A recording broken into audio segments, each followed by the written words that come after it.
Seiring dengan runtuhnya kerajaan Sunda pada tahun 1579, kerajaan Sumedang Larang yang wilayahnya membentang dari Sungai Cisadane di sebelah barat sampai Sungai Cipamali di sebelah timur, berusaha untuk diakui sebagai penerus kerajaan Sunda. Namun pada kenyataannya tidak seluruh daerah yang terletak dalam benteng geografis tersebut tunduk pada kekuasaan kerajaan Sumedang Larang. Setidak-tidaknya terdapat 3 orang penguasa yang berada di luar kekuasaan kerajaan Sumedang Larang. Pangeran Girilaya atau Panembahan Ratu berkuasa di Cirebon. Maulana Yusuf berkuasa atas wilayah Banten termasuk Pakuan, Pajajaran. Dan Maharaja Sanghyang Cipta di Galuh yang berkuasa di Kerajaan Galuh.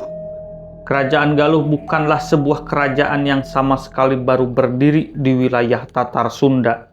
Jauh sebelum tahun 1579, Kerajaan Sunda pernah berkedudukan di Galuh. Bahkan ketika pusat kekuasaan Kerajaan Sunda dipindahkan ke tempat lain karena Kerajaan Galuh tetap mampu mempertahankan eksistensinya. Demikianlah sewaktu Kerajaan Sunda runtuh akibat serangan Maulana Yusuf dari Banten, Maharaja Sanghyang Cipta di Galuh tampil sebagai penguasa Kerajaan Galuh yang berdiri sendiri dan bertahan hingga tahun 1595. Pusat kekuasaan terletak di sekitar Cimaragas, suatu daerah yang sekarang terletak antara kota Banjar dan Manonjaya, Kabupaten Tasikmalaya. Sekarang pusat kekuasaan tersebut menjadi salah satu situs di Kabupaten Ciamis, yakni situs Galuh Salawe, Cimaragas. Eksistensi Kerajaan Galuh Salawe dapat direkonstruksi berdasarkan beberapa sumber sekunder dan tradisi sebagaimana diuraikan berikut ini. Pada tahun 1595, Panembahan Senopati, pendiri dinasti Mataram Islam, berhasil menanamkan pengaruh politiknya di Kerajaan Galuh. Namun demikian, penguasa Mataram tersebut belum secara intensif mengeksploitasi kekuasaan politiknya di Kerajaan Galuh. Panembahan Senopati masih mengakui kedudukan penguasa Galuh sebagai raja yang memerintah di wilayah kekuasaannya, tidak atas penguasa Mataram. Hal tersebut terlihat dari masih dipakainya gelar Prabu oleh Ujang Ngakel ketika berkuasa di Kerajaan Galuh dengan gelar Prabu Galuh Cipta Permana. Ketika Kerajaan Galuh di bawah kepemimpinan pusat kekuasaannya, Kerajaan Galuh dipindahkan ke Gara Tengah sekitar Cineam, Kabupaten Tasikmalaya. Dalam sumber Belanda, batas-batas kerajaan yang Galuh yang jatuh ke tangan Mataram adalah sebagai berikut. Sungai Citanduy merupakan batas sebelah timur Kerajaan Galuh. Kerajaan Sumedang Larang dan Cirebon merupakan batas sebelah utara. Galunggung dan daerah yang kemudian menjadi Sukapura merupakan batas sebelah barat, dan Sungai Cijulang merupakan batas Kerajaan Galuh di sebelah selatan. Selain itu, beberapa daerah yang sekarang masuk ke dalam wilayah administrasi Provinsi Jawa Tengah, yaitu Majenang, Dayeuh Luhur, dan Pegadingan, dahulunya termasuk ke dalam wilayah kekuasaan Kerajaan Galuh. Sampai sekarang, di tempat-tempat itu sebagian komunitasnya masih mempergunakan bahasa Sunda sebagai bahasa sehari-hari. Menurut cerita, ketika Maharaja Sanghyang Cipta di Galuh masih berkuasa di Kerajaan Galuh, 2 orang anaknya diberi kekuasaan di Kertabumi dan Kawasen. Rangga Permana berkuasa di Kertabumi tahun 1585 setelah anak Prabu Gesan Ulun Nalendra. Kerajaan Sumedang Larang itu menikahi Tanduran Agung, anak tertua Maharaja Sanghyang Cipta di Galuh. Sementara itu, Kawasen yang terletak di sekitar Banjarsari diberikan kepada Sanghyang Permana, anak bungsu Maharaja Sanghyang Cipta di Galuh, dan berkuasa sejak tahun 1590. Sepeninggalnya Maharaja Sanghyang Cipta di Galuh, di wilayah Galuh terdapat 3 pusat kekuasaan dan masing-masing berusaha untuk menjadi penerus Kerajaan Galuh. Suksesi kepemimpinan di Mataram dari Panembahan Senopati kepada Sultan Agung tahun 1601 berdampak terhadap kehidupan politik di Kerajaan Galuh. Sultan Agung mulai memperkuat kekuasaan politiknya di Galuh dengan mengangkat Adipati Panaikan sebagai Wedana Mataram di Galuh. Ia diberi kekuasaan atas 960 cacah dan memerintah atas nama Sultan Mataram. Pengangkatan Adipati Panaikan sebagai Wedana merupakan yang pertama dilakukan Sultan Agung di wilayah mancanegara barat, sehingga tidaklah berlebihan kalau Dipati Panaikan dikatakan sebagai the outsider Wendens in the Western Homeland dan Van Mataram. Para vassal Mataram di Galuh berbeda pendapat ketika Sultan Agung merencanakan untuk merebut Batavia dari VOC. Meskipun mereka memiliki hubungan kekerabatan satu sama lainnya, Adipati Panaikan menginginkan agar rencana tersebut secepat mungkin dilaksanakan agar kekuasaan VOC tidak semakin berkembang. Pandangan Dipati Panaikan ini merupakan bentuk dukungan terhadap Dipati Ukur, penguasa Tatar Ukur yang tidak lain merupakan sahabatnya. Sementara itu, Dipati Kertabumi II atau Adipati Singaperbangsa yang merupakan adik ipar Dipati Panaikan menginginkan agar Sultan Agung memperkuat pertahanan terlebih dahulu sebelum menyerang Batavia. Perseteruan di antara vassal Mataram baik di Priangan maupun di Galuh harus diperkuat agar kekuatan pasukan Mataram tidak mudah ditembus musuh. Artinya, Adipati Singaperbangsa mendukung pandangan Rangga Gempol I, penguasa Sumedang yang masih memiliki hubungan darah dengan penguasa Kertabumi tersebut. Perbedaan tersebut berujung dengan dibunuhnya Adipati Panaikan oleh Adipati Singaperbangsa pada tahun 1625. Kedudukannya sebagai penguasa Galuh digantikan oleh anaknya, Mas Dipati Imbanagara, ketika Sultan Agung menyerang Batavia tahun 1628 dan 1629. Mas Dipati Imbanagara memberikan bantuan pasukan di bawah pimpinan Bagus Sutapura, akan tetapi serangan tersebut tidak sesuai dengan harapan Sultan Agung. Pertama, serangan Mataram tidak mampu mengusir VOC dari Batavia sehingga Sultan Agung tidak berhasil menanamkan pengaruhnya di daerah bekas pelabuhan terbesar Kerajaan Sunda. Kedua, Dipati Ukur sebagai komandan pasukan Mataram justru melakukan perlawanan terhadap hegemoni Mataram dengan tujuan untuk membebaskan wilayah Priangan dari kekuasaan Mataram. Meskipun memerlukan waktu yang cukup lama, pada akhirnya perlawanan Dipati Ukur ini dapat dipadamkan oleh pasukan Mataram. Konon katanya orang yang berjasa menangkap Dipati Ukur adalah Bagus Sutapura, pemimpin pasukan Galuh. Atas jasanya itu pada tahun 1634 Sultan Agung mengangkat Bagus Sutapura sebagai Bupati Kawasen. Sepeninggal Bagus Sutapura tahun 1653 jabatan Dipati diserahkan kepada anaknya yang bernama Temenggung Sutanangga yang memerintah Kabupaten Kawasen sampai tahun 1676. Sepeninggal Temenggung Sutanangga tidak ada lagi yang menjabat Bupati Kawasen karena wilayahnya digabungkan dengan Kabupaten Imbanagara. Masih terkait dengan peristiwa perlawanan Dipati Ukur, Sultan Agung mengangkat Adipati Singaperbangsa dan Ki Wirasaba dari Banyumas sebagai wedana untuk mengamankan kepentingan Mataram di sebelah barat, sekitar daerah Karawang.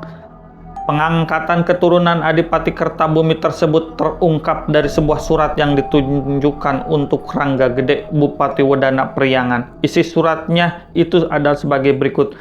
Mangka emut kana piagem Kanjeng Kaki Rangga Gede ti Sumedang anu dititipkeun ka si Astrawadana anu matak manehna mawa piagem lantaran manehna Astrawadana mengemban tugas ngarengsa tanah kagungan Ratu Nagara Agung.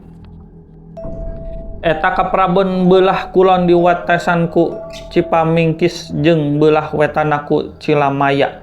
Saterusna Astrawadana kudu nungguan lumbung bare anu eusina aya 5 tengkes 13 jahitan. Eta pare engkena kudu diangkut ku Singaperbangsa saupama parentah nageus katarima. Eta surat parentah teh baris disanggakeun ku Ki Yuda Bangsa jeung Ki Wangsataruma anu ayeuna aya di satenghing jalan mawa jalma reanaan 2000. Eta jalma anu 2000 eta baris dicangking ku Singaperbangsa jeung Ki Wirasaba sacara wadana.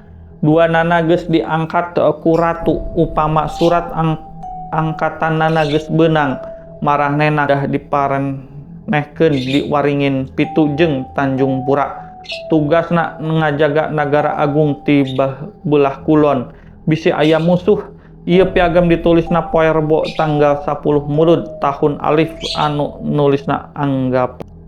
Menurut perhitungan Brandes, penanggalan yang tercantum dalam piagam itu bertepatan dengan tahun 1633. Pengangkatan Adipati Singaperbangsa sebagai wedana di Karawang merupakan titik awal terbentuknya sebuah dinasti yang kelak akan memimpin Kabupaten Karawang. Dinasti itu mulai memerintah Karawang pada tahun 1680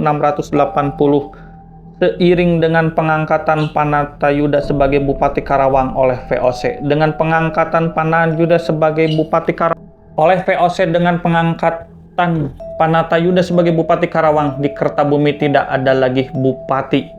Sementara itu nasib Mas Dipati Imbanagara tidak jauh berbeda dengan ayahnya, dituduh bersekongkol dengan Dipati Ukur sehingga pada tahun 1636 Sultan Agung menghukum mati Dipati Imbanagara. Mas Bongsar putra Mas Dipati Imbanagara yang masih berusia 13 tahun untuk sementara waktu diangkat sebagai Bupati Galuh, Gara Tengah di bawah perwalian Patih Wiranangga. Sebagai wali Mas Bongsar, Patih Wiranangga berangkat ke Mataram untuk meminta piagam pengangkatan keponakannya sebagai Bupati Galuh, Gara Tengah. Sepulangnya dari Mataram, Patih Wiranangga mengubah isi piagam pengangkatan tersebut sehingga seolah-olah dirinya diangkat oleh Sultan Agung sebagai Bupati Galuh, Gara Tengah. Dengan piagam pengangkatan palsu itu, Patih Wiranangga mengangkat dirinya sebagai Bupati Galuh, Gara Tengah. Perbuatan curang segera terbongkar sehingga ambisinya untuk menjadi Bupati Galuh, Gara Tengah tidak dapat diwujudkan. Ki Pawindan, punggawa setia Mas Dipati Imbanagara, menemukan piagam pengangkatan Mas Bongsar sebagai Bupati Galuh, Gara Tengah di bawah kolong rumah di sekitar Padaherang. Berkat jasa Ki Pawindan, Sultan Agung menjadi mengetahui perbuatan curang Patih Wiranangga. Akibat perbuatannya, Patih Wiranangga dihukum mati oleh Sultan Agung. Akan tetapi, hukuman mati atas Patih Wiranangga tidak jadi dilaksanakan setelah Mas Bongsar meminta agar Sultan Agung mengampuni perbuatan curang pamannya itu berdasarkan piagam pengangkatan dari Sultan Agung 5 Rabiul Awal tahun J 6 Agustus 1636. Mas Bongsar diangkat sebagai Bupati Galuh, Gara Tengah dengan dianugerahi gelar Raden Panji Arya Jaya Negara dari Sultan Agung. Selain itu, Sultan Agung pun menyarankan kepada Mas Bongsar agar mempergunakan nama ayahnya Imbanagara untuk menamai kabupaten yang akan dipimpinnya. Dengan demikian, sejak tahun 1636 pusat kekuasaan Galuh, Gara Tengah berakhir eksistensinya dan digantikan oleh Kabupaten Imbanagara. Artinya, sejak tahun itu Kabupaten Imbanagara merupakan salah satu pusat kekuasaan di Galuh di samping Bojong Lopang, Kertabumi, dan Kawasen.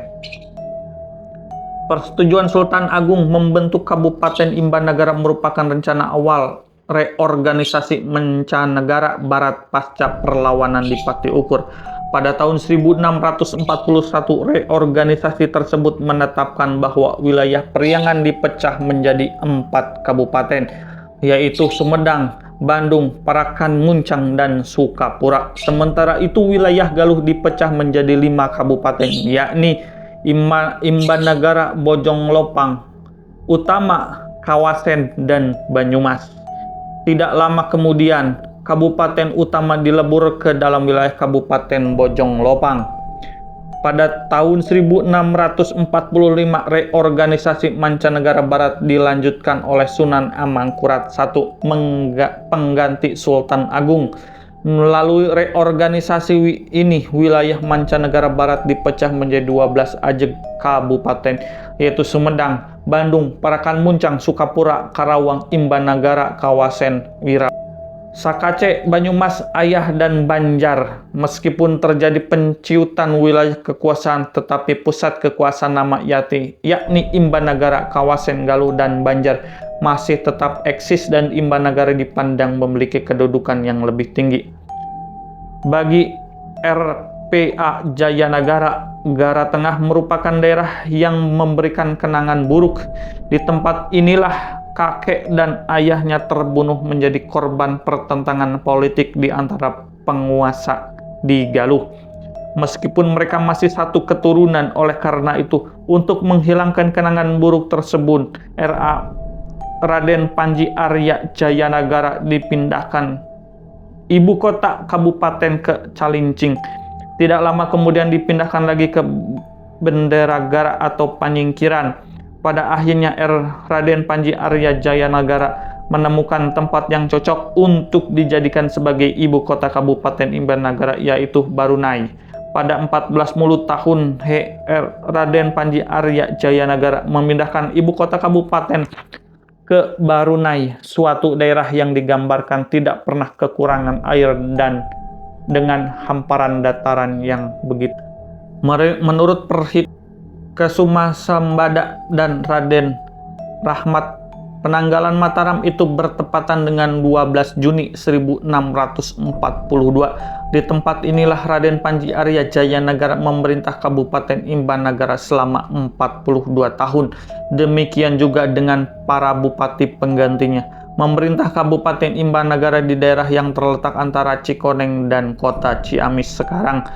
Kedudukan Barunai yang kemudian berubah nama menjadi Imbanagara sebagai ibu kota Kabupaten Imbanagara berlangsung sampai tahun 1815. Selama ratusan tahun berkedudukan sebagai ibu kota Kabupaten Imbanagara, kabupaten lain seperti Kertabumi, Utama, Kawasen, Panjalu, dan Kawali dihilangkan, sehingga wilayah Kabupaten Imbanagara meliputi daerah yang luas mulai dari Cijolang hingga ke pantai selatan, dan dari Citanduy di timur hingga perbatasan Sukapura. Bahkan beberapa wilayah yang terletak di sebelah timur Citanduy, yaitu Dayeuh Luhur, Nusa Kambangan, Cilacap, dan Banyumas dijadikan sebagai wilayah perwalian Kabupaten Imbanagara.